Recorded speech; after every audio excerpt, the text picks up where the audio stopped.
Hi there and welcome to Apple World.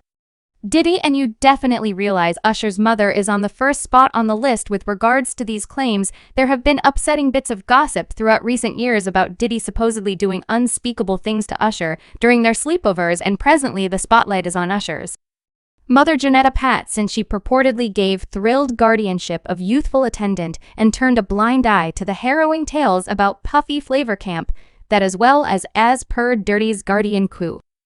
Ality arrangement. Usher once wound up in an emergency clinic later. One of his sleepovers with Diddy and Janetta actually permitted her child to remain at Puffy's Flavor Camp. And Usher did have a circumstance, and that particular situation drove Usher to the clinic. Usher make sense of that. To you, let us your mother make sense of that as well. What makes this entire situation significantly more upsetting is that this isn't an disengaged occurrence. We can perceive how this cycle simply rehash. She's the same thing from acclaim-hungry guardians giving their children to these industry degenerates. Since how did Usher say he never let his own children stay at Puffy Flavor Camp? But he was sent very early on, and he sent his protege Justin Bieber to have a sleeper with Diddy. And the most obviously awful part about this is that Justin's mother permitted it, very much like attendant's mother upheld when Usher was Justin's age, and that was the start of history. Is that right? What, no doubt. Yes. I heard nothing he said in any case. All I understand is that I'm superior to the gracious. Wow, relationship has been great, man. It's been great for you. So what's the genuine story behind Usher's mother, Janetta, and the Puffy Flavor Camp? Did Janetta truly know what Diddy was purportedly doing to her child? And did she permit it to happen? How about we break it down? I truly could do without being out front. I'm the individual that gets the enchantment going. Tales about Diddy's free conduct just settled the score, more upsetting than we could have ever envisioned. And the most recent claim documented against him includes 25 claimed casualties under the age of, including a 9-year-old kid. We presently address 120 people who plan to get common cases in common court against Diddy. I don't need to zero in on the times of these casualties. We discuss the times of the casualties when the con happened. It's stunning. Her most youthful casualty at that point of the event was 9 years old. We have a person who was 14 years old. We have one who was 15 years old. 25 of the 120 people who are offended parties in these cases were minors at the hour of the demonstration's wind. So this new claim has reignited the discussion about the notorious Puffy Flavor Camp and youthful male craftsmen who were sent there to live with Diddy. And obviously, the spotlight is presently on Usher, with fans constraining him to stand up and uncover what Diddy supposedly did to him. Now, to give you some setting first, the name Puffy Flavor Camp previously became known after a music mogul in LA. Reed referenced it in his 2016 Life account. Reed uncovered that it was all things considered his plan to send youthful attendant to live with Diddy in New York, and clearly Usher's mother consented to it. I sent Usher to New York for what I called the Puffy Flavor Camp. I needed Usher to be edgier than LaFace was. Reed composed, I didn't maintain that Usher should be pretty. Attendant was 15 years of age, however. Nothing about him of all time appeared to be adolescent. I was turning him over to the most stunning party fellow in the country, at an age when I actually expected to get his mother's authorization. However, he went to New York for very nearly a year. I didn't have the foggiest idea whether I was being flighty or having a revelation now. Reed claims Usher was 15 when he sent him to inhabit the Puffy Flavor Camp anyway during a 2016 meeting with our Howard Harsh. Howard said Usher was 13 when he moved in with Diddy, and Usher didn't write him. However, whether he was 13 or 15, it's similarly hazardous. Likewise, the way that Reed offered the remarks about how Usher was 15, however, nothing about him of all time appeared to be adolescent was. Likewise, a significant red banner. This is the kind of stuff you hear from somebody who's attempting to control a youngster into some questionable circumstances. However, how about we jump profound into Usher's experience and the way that he got found out up in this. Usher's been in the industry since he was a youngster, only 10 years old. He was a piece of R&B bunch called Fresh Starts anyway. Usher's mother Janetta hauled him out of that gathering not long after they delivered their introduction collection, and keeping in mind that she never freely made sense of why insiders said Janetta told those near her that Usher had a terrible experience. And this is where things get truly upsetting. So Usher was only 10 years old when he joined Fresh Starts. Furthermore, do you recall that interview where he nonchalantly let Kevin Hart know that he also Usher used to awaken together and wrestle when Usher was 10? Back days when he was like 10, and I was a tad more seasoned than his more seasoned sibling. We used to battle over the ice chips.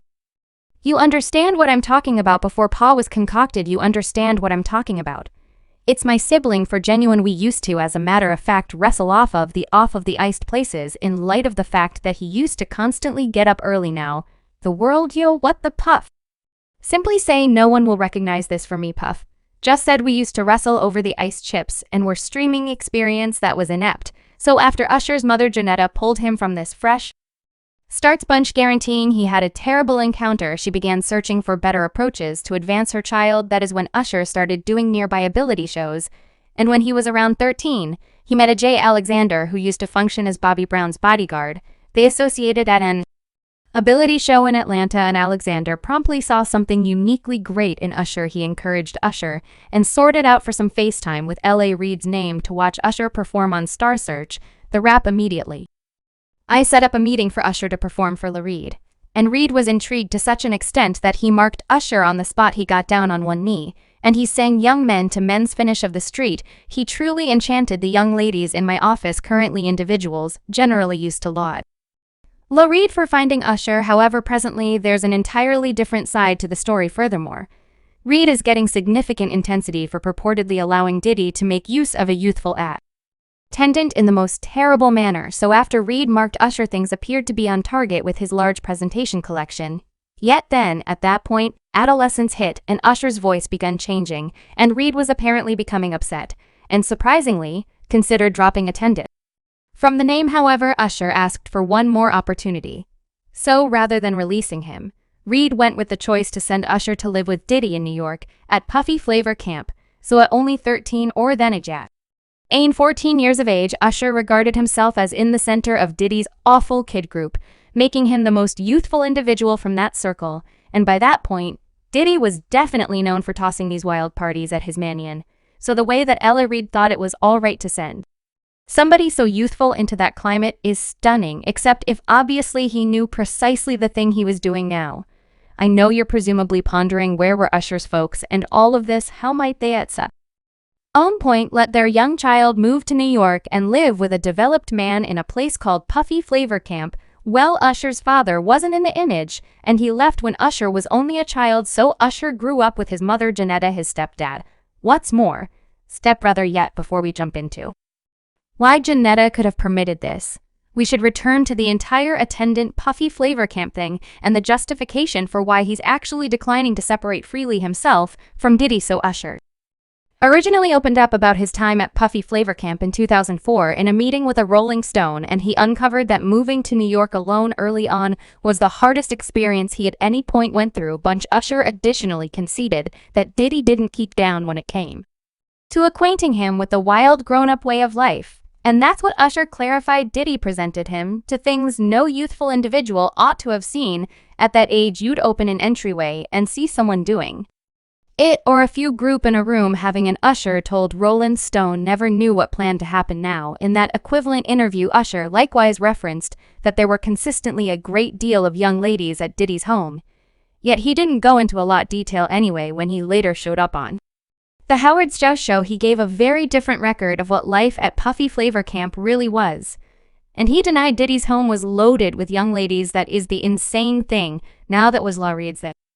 Alright, we're sending you over to something many refer to as Puffy Flavor Camp. There you go to learn Flavor Camp, that is what it was called, and you will go to Puff Daddy. He's going to during the 90s. Do comprehend what that is? Like Pup's place was like just loaded up with chick. Furthermore, as relentless, right? No, not actually. I mean, however, hello, it was interested. I got an opportunity to see a few things, definitely. However, you 13. Where you see, I went there to see the way of life, and I saw it, and it also. It was nevertheless, I couldn't say whether I would be able to enjoy, comprehend what I was even seeing. It was wild. It was, and keeping in mind that Usher didn't spill all the subtleties, the manner in which he talked about his time at Puffy Flavor Camp clarified that he encountered things nobody ought to ever see quite early in life, and you could tell from his demeanor that he was as yet attempting to truly make sense of all that went down and that may have happened to him now. When inquired about the entire living game plan with Did, he and how that functioned, Usher referenced that he was paid per diem to remain there. Yet there were minutes during the discussion when it appeared as though he was remembering a few dull memories. Subscribe Apple World for more videos.